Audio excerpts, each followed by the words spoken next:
Assalamu alaikum wa rahmatullahi wa barakatuh. Sakiraɓe wondaɓe Jaygol Pulaku TV mi silminaki dow moɗon mi hofni on kala ha gonɗon nder duniyaru fu ɗum nder rawo moɗon Adamu Haruna. Hande bo en lortoke ɓe tindinoje meɗen tinnore meɗen nde hande ni banta daroɗon ha deydey title vidéo man ɗo ma bo mi wiya tinnore meɗen nde hande ko man goɗɗo wawata supprimugo publication je waɗi ha compte Facebook muɗum ma bo identification je goɗɗo identifie hawri publie ha compte Facebook maɗa e nonnon no a wawata ko man a modifiata deydey publication je a publie ha deydey Facebook ko larani hala modifiugo yake fere tawana a waɗi a publie publication ha Facebook a windi deydey ko a windi mai sai a tawa a wofi a waɗi laham ko bo sai nde a windi a timmini ɓawo ɗum a wasmiti a wi ko waɗi a windi kazama to a yiɗi a modifia a sanja deydey ko a windi mai ɗo ɗuɗɓe nder meɗen anda ɗum ɗo modifia publication to arti a publie ɓe ɗo tammo deydey to ha publie kam hala timmi sai dai to a yiɗi a wila ɗum to a yiɗi a wilata ɗum a loroto a modifia deydey bindi ɗi ɗi bindinoɗa to ɗum fotol mai ma a modifia ngol deydey no marɗa haaje fu ni sai ɗum lorto non mai no marnoɗa haaje ha Facebook maɗa wala ko yaluma sai to a wili ɗum e nonnon ko larani hala supprimugo deydey publication mai bo en gaɗu ɗon bo a publie publication mai on ɗum fottanayi ma yiɗi a wila ɗum sam to ɗon lawol a tokkata wara wila ɗum warta himɓe fou metata lara ɗum ha compte maɗa e nonnon to goɗɗo identifie yake fere tawan ha compte maɗa tawa photoji yimɓe vidéo ji ko nandi be majum an andana vidéo ji mai to goɗɗo wari publie an on sai hawra be inde maɗa identifie be inde maɗa sai a tawa publie ɗum ɗo hebbini ha compte maɗa goɗɗo to anda to nasti compte maɗa ma sai tammo ɗum an publie ɗum bona ɗum an publie ɗum a yiɗi to goɗɗo publie banni mai ɗo a nasta to ɗum fottanayi ma a wila ɗum a anda lawol ngol tokkata gaɗa ɗum ɗuɗɓe nder moɗo inani misin jamde man ɗo dalila mai ɗo min mbi hani min gaɗanama en vidéo musamman ɗo majum min tindinayi deydey no ka tammi salorako kam mai ɗo mbatane min hakkilo e nder vidéo mai ɗo diga arande ha yogora gare heɓa pamon deydey no ka warete amma hedde ko mai ɗo miɗo toro deydey kala ɓen ɓe abonayi fu ta gijjite warugo less ragal jungo moɗon ñamo ha bindi bodeji ɓe vindi 𝑭𝑐𝑰𝑷 ɗo on gara on mema dow maji banni ɓawa to on memi dow maji on dari alama kungel feere wari banta alama lenguru sai on mema dow magel banni ɓawa to on memi dow magel on dari ko garti han konta ton sai gar on mema ngel dow to ɗon hokkata on deydey kala nde min gerɓi vidéo kesol fu on darangol be koyɗum nonnon tan gijjite warugo deydey ha alama kolel like ɗo on gara on mema dow magel to on memi dow magel on gingel garti amblé ɗo on hollata deydey vidéo mai ɗo ngol fottani on tan gejjite warugo ha less babal commentary on accana min commentary je encourage tamin heɓa min gada ko waddunogon vidéo ji tilimɗi nonnon miɗo toro on tan gejjite warugo deydey ha babal alama sharing ma bo partage ɗo on partage lien vidéo mai ɗo ha nder groupe ji moɗon WhatsApp Facebook Telegram e ko nandi be majum heɓa sakiraɓe ɗuɗɓe nasta ndara mbotoro be majum.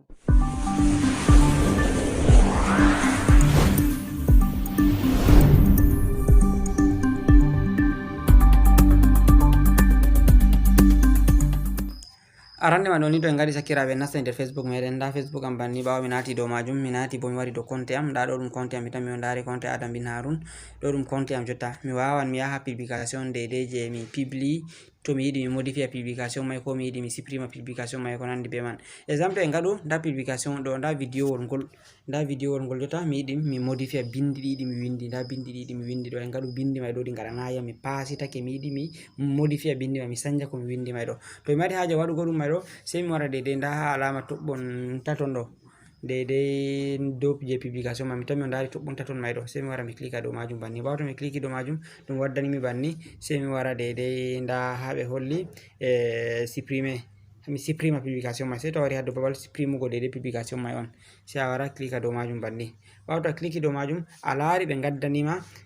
supprimer modifier et annuler mi tan mi a laari to sai a wara clica dow je modifier ɗo sai a clica dow modifier banni ɓawa to a cliki dow modifier a laari ɗum waddunima nda bindiji ɗima mi tan mi a laari jotta mi wawan mi wara mi itta ko waɗanayam fu mi sanja mi modifia deydey mi winda ko mi mari haaje sai mi wara dow ɗo ha ɓe windi enregistré ɗo sai mi wara mi enregistra ɗum tan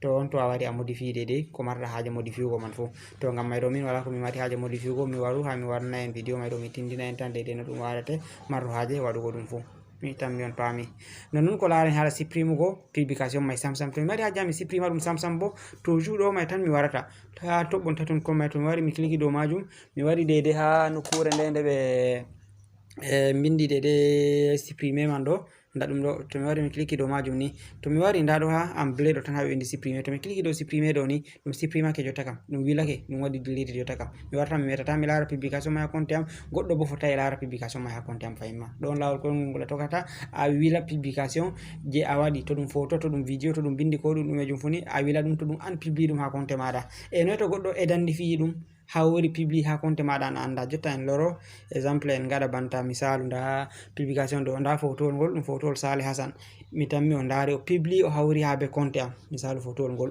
nden bo ɗum ngol fottanayam mi mari haaje ha mi wila ngol dilla ha compte am. Lawol ngol mi tokkata mi wila ngol, to mi mari haaje wilgol ngol dilla ha compte am nde na ɗum min publie ngol fottanayam, mi waran toujours ha toɓɓon taton seragal jungo am nyamo ɗo, mi tammi on ndari toɓɓon taton mai sai mi clika dow makon. Ɓawo to mi cliki dow makon jotta mi tammi on ndari nda ɗo no ɗum waddani nda ɗo ha deuxième ligne ɗo ɓe holliyam supprimer identification, mi supprima identification je o waɗi o identifie o hawri be am, ɓe mbi mi supprima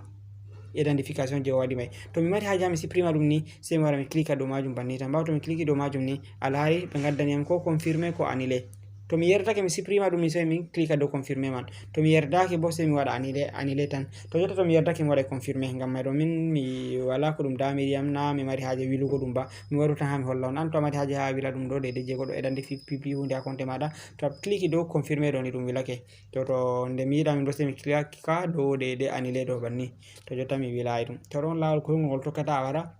a waɗa tindinoje ɗe mi tindini, ngam ɗuɗɓe nder moɗo ɗo pe'inanami jamde mai. Lawol ngol a tokkata a wila publication je publiuɗa ɓe hoore maɗa, ma bo identification je goɗɗo waɗi identifie publie hunde ha compte maɗa, lawol ngol a tokkata a wila ɗum be koyɗum. E nonnon lawol ngol a tokkata a modifier publication je a publie ha Facebook to, ko a publie man ko a windi man ko a woofi ko a windi man o wasmiti ko waɗi a windiri banni a yiɗi a sanja ko binduɗa mai ɗo, mi tammi on ndari lawol ngol tokkata a modifier ɗum. To ɗum bindi publiuɗa, to ɗum photo, to ɗum video, ko ɗum ɗume funi lawol ngol mai ɗon a tokkata yiɗi a yaha modifier ɗum. Mi tammi on pami sakiraɓe, ngam mai ɗo on jarama tan gejjite partage ugol yemman heɓa sakiraɓe ɗuɗɓe nasta ndara. Nonon to video mai ngol fottani on sintinoje ɗe min gatta mai ɗe ɗo fottana on bo kabde bindane min les babal commentary heɓa min pama yo ko min gaɗata mai ɗo on ɗon pama ɗum ɗo fottana on, ngam to on garantami kuje ɗo e commentary ɗo min pamata ko min gatta mai kam ɗum ɗo fottana on ko ɗum fottanta on, sai to on ɗon gaɗa namin commentary on mbiyami e lallai ko min gaɗi hande ɗo ɗum fottanima, a anduno ɗum, a andano ɗum, e ɗo mai ɗo ɓedda encourage ugo min on bo min pamai ko giɗɗon be ko on giɗa e ko nandi be majum. Mi tammi on pamani am sakiraɓe, kanjum on nafu ɗeɗe waɗango min